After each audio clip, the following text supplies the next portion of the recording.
Hey everybody, it's Monty Mont here for another edition of the Shareholders podcast. We're doing it on the Mighty Sharp Network, you guys, and I have an amazing guest with me today. Let me just tell you guys something. You ever think that, man, I'm hustling, I'm out here doing things, I'm busy, I'm working, but then you see somebody else and you just be like, wow, they doing it way. That is my guest now.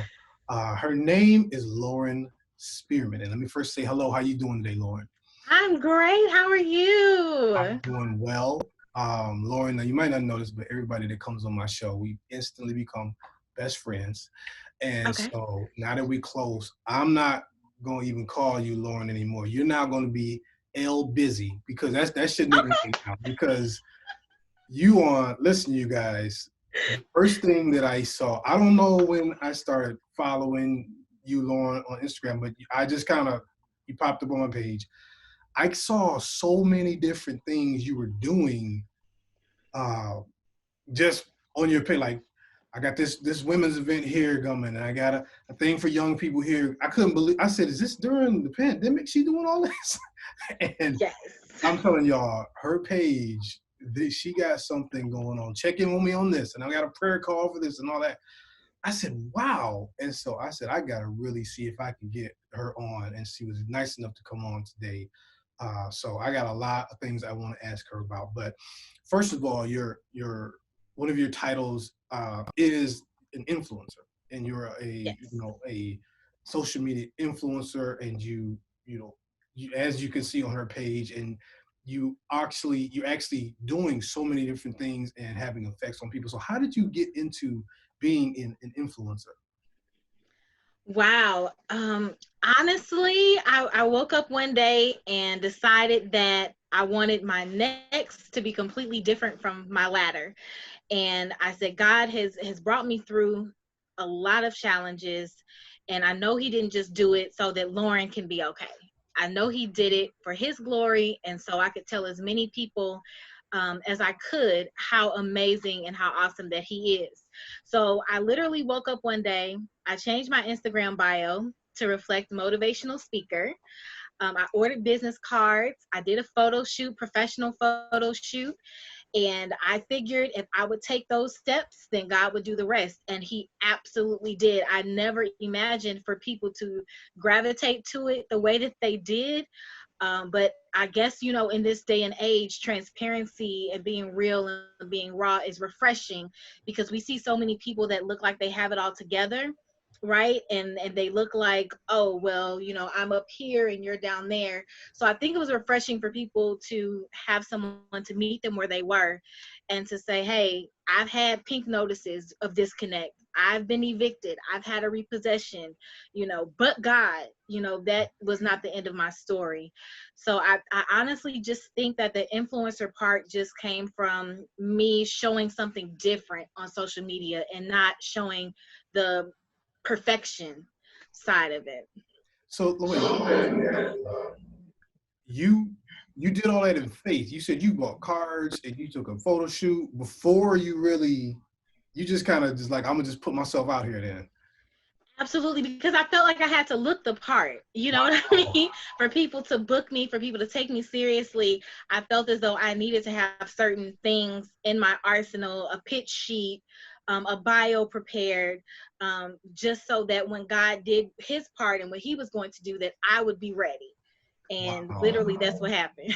See, I love that. I love that a lot of people, you know how it is. They'll give you 100 excuses. Well, I don't have this shit, and I'm waiting on this, and you just jumped out. I had no idea, and it does look very professional, and that's Thank you. that's something I keep saying whenever we do these shows, is that I feel like somebody's listening or watching, and you want to do something, or you're supposed to do something, you're waiting, and I'm like, just try it, just get out there. And I'm glad to hear that part of it. So you have on your bio as well, and I love this name, the Bounce Back Advocate. Can you tell us where that came from? Sure. So I have a excellent mentor. Her name is Ivy McGregor, and she works with Parkwood Entertainment and the Be Good Charity Foundation, which is Beyonce's charity. So I was graced to crossed paths with her at a conference in Atlanta called the Young Leaders Conference. And one thing led to another, and she became my mentor. On our consultation call that we had, just to kind of see where I was and what I needed from her, I began to spill out my entire heart, everything that I had been through. I had a 10-year plus relationship that ended. Like we talked about, the repossession, the eviction. My son was diagnosed with autism. This all happened in 2017 within a couple of months. So it seemed like it was one thing after another. The way people are talking about 2020 is crazy. It was one thing after another that was just hitting me. And when I gave her my story, she said, so what you're telling me is you're a fan of the comeback story. You believe that no matter what a person has been through, they can bounce back. You are the bounce back advocate. So once she gave me that moniker, it literally took on a whole life from there. Wow. Okay.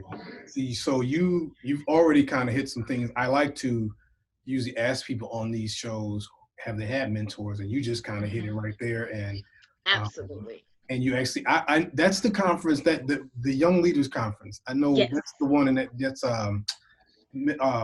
Elder Mark Moore Jr. Mark Moore. Yes, I got to get to that. Such a visionary. Yes. Yeah, but that's awesome. amazing. Then, so let me ask you this: because people will see this like, okay, well, I want to be that. What is the great thing about being an influencer, and then what's something that's a little harder or people don't really understand about the business of that as well? The great thing about being an influencer is that God will send you the people that you need, that you are meant to impact. So I feel as though everybody that is called for a purpose has an audience of people that they are called to reach, that they're called to, reach back as far as the Sankofa concept and bring up with them, go back and bring them up with you. So as I was saying, I didn't feel like he brought me through everything just to put me in a good place and then that was it. He brought me through it so that I could identify struggle in other people and let them know, hey, I've been there, and bring them up too.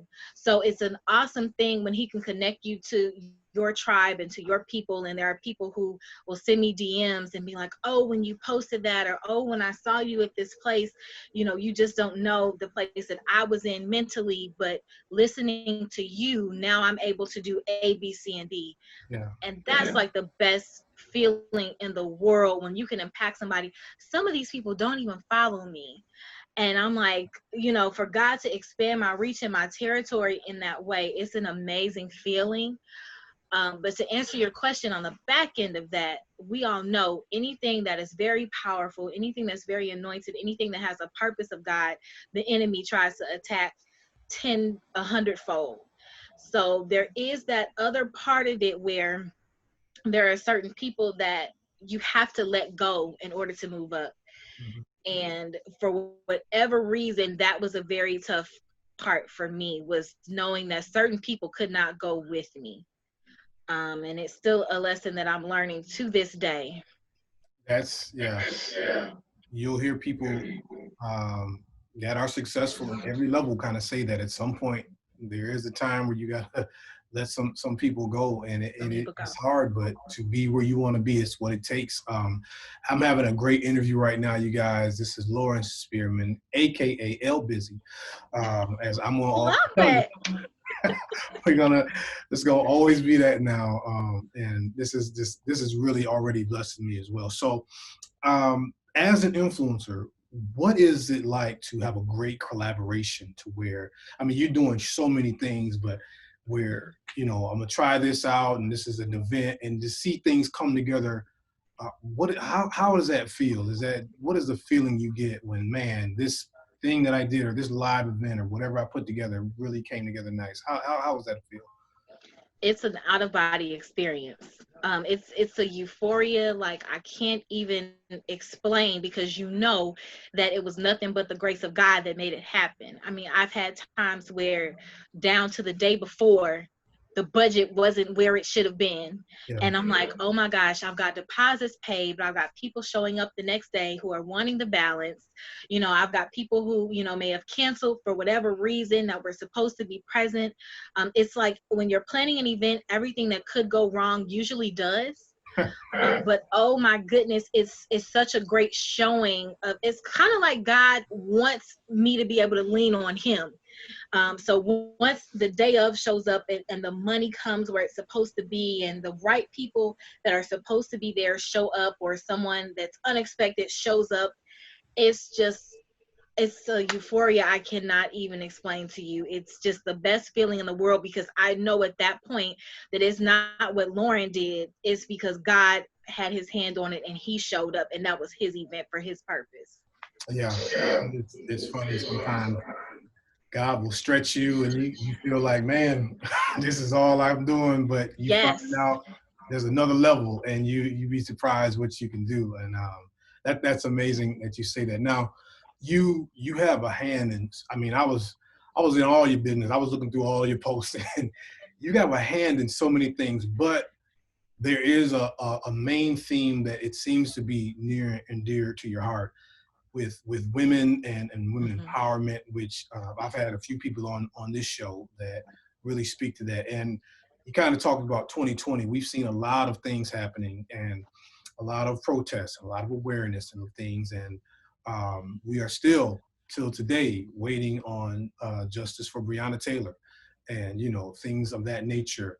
Do you feel like, with all the good things that are happening, and some good things happening, do you feel like women, and minority women specifically, are still getting their equal push in this? I don't want it to be where people just get excited about something and we forget about it, or we don't want to forget about Sandra Bland, and we don't forget about a lot of people. But do you feel like women are really getting their equal push in this social awareness time?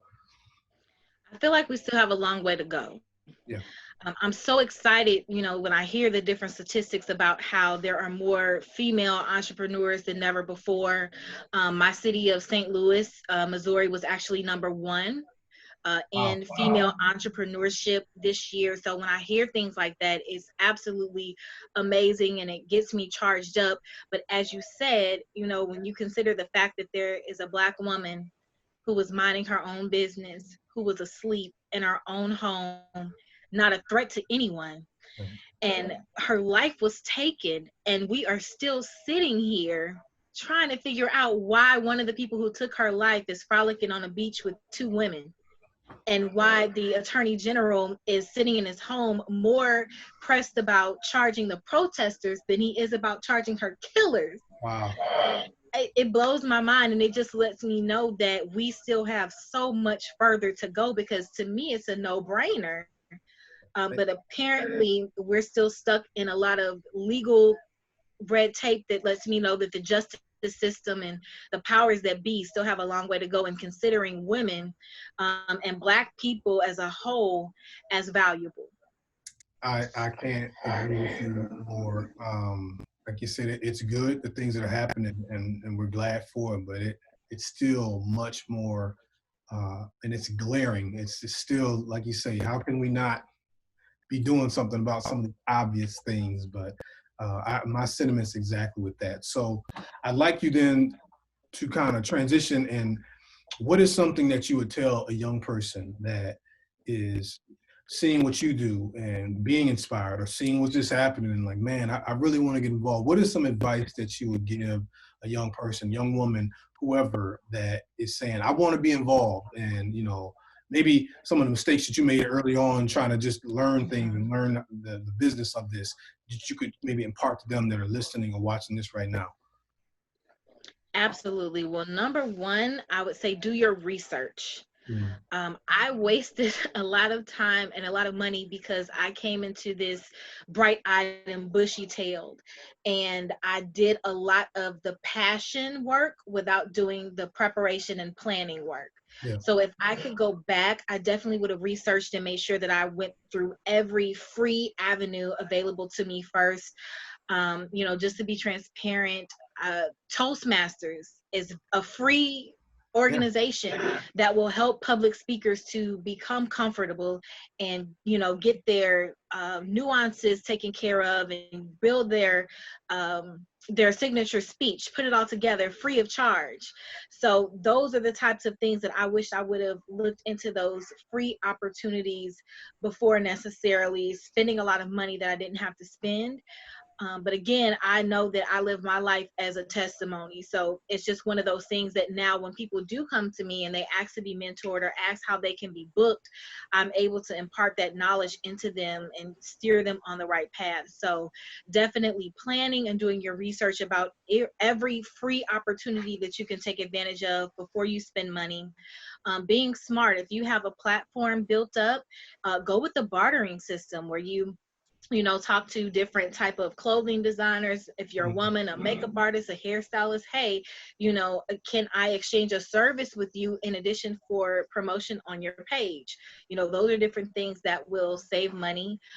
Also collaborations, like you mentioned, you know, if I see, you know, hey, Monty, you've got a lot of great things going on. I love your platform. You know, how about we come together and we host a virtual Zoom where you and I talk about the social justice issues. And that way, both of our platforms are able to see it, and then their platforms and their platforms. And so we're both growing by pulling our resources and our platforms together.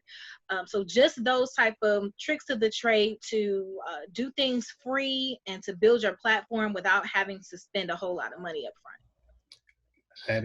That is outstanding advice. And y'all, that is a 4-letter word you want to use, free. That's a good 4-letter word. Mm-hmm. That's very valuable with that.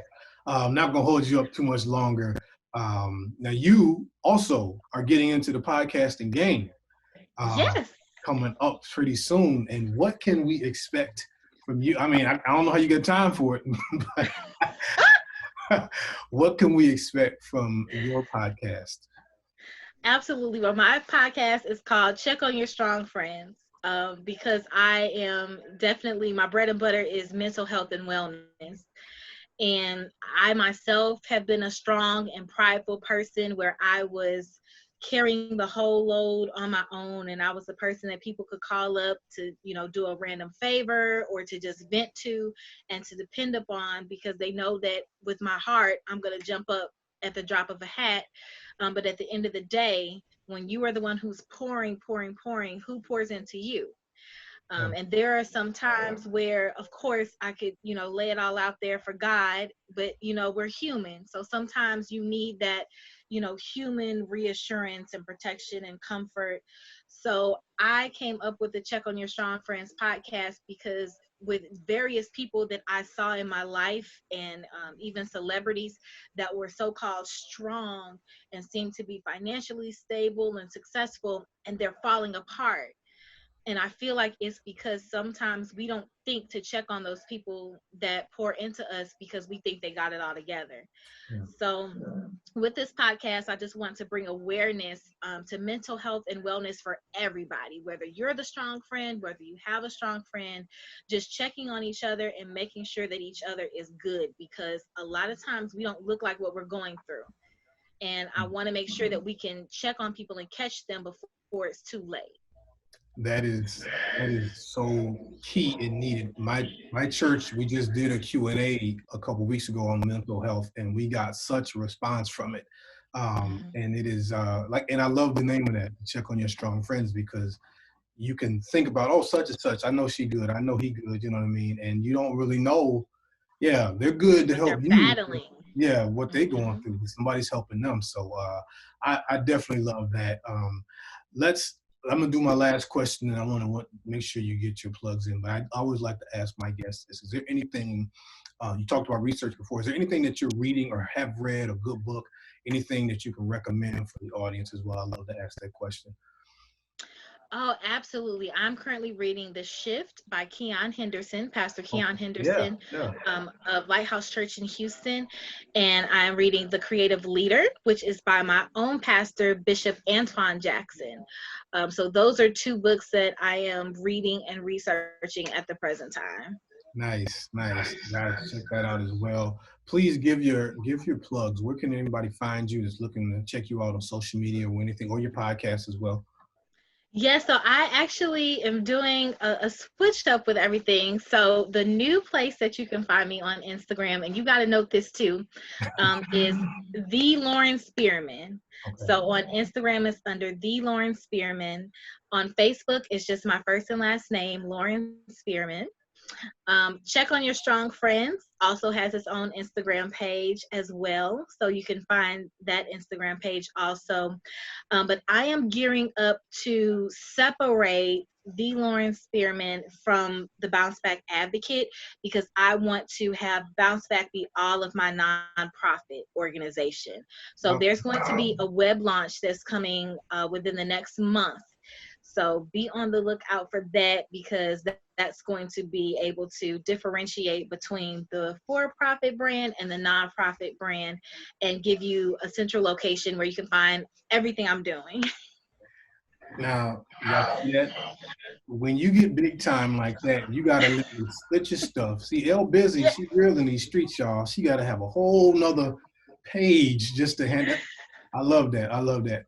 Lauren, thank you so much for the time. I really appreciate you coming on, and we'll stay checking with you. I'll make sure I'm going to subscribe to the podcast, you guys. Yeah. I'm telling you, check her page out. Check the current iteration right now, and just scroll through and see. She's doing something in your wheelhouse. I promise you, she's got something that you're gonna be like, okay, yep, I can use some help with that or whatever. I'm telling you, that was the first thing that caught my eye. But thanks so much, and definitely look to hook up with you again in the future. It is a great pleasure to have you on. Have a blessed day, Lauren. I appreciate you coming on. All right, thank you so much. It was my pleasure. All right. This has been a production of the Mighty Sharp Network. Executive producer is Monty Mont. Watch the corners and always stay sharp.